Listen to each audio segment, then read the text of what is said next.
ಅಚ್ಚಿ ಈ ಕಡೆ ನೋಡಪ್ಪಾಜಿ ಏನ್ ಅಚ್ಚಿ ಹಿಂಗ್ ನೋಡು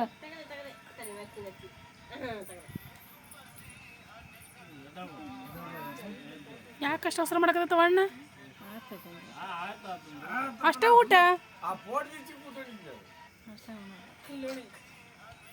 ಮತ್ತೆ ತೋಣ ತಟ್ಟೆನ ಗೌರವ ಮುನ್ಬೇಕ ಈಗ ಹೋಗೋಣ ಎಂಜಲ್ ಹೆಂಗ ಅಂತ ಅಮ್ಮ ಇಡೋಗಿ ಹೋಗಿ ಬೆಳಗ್ಗೆ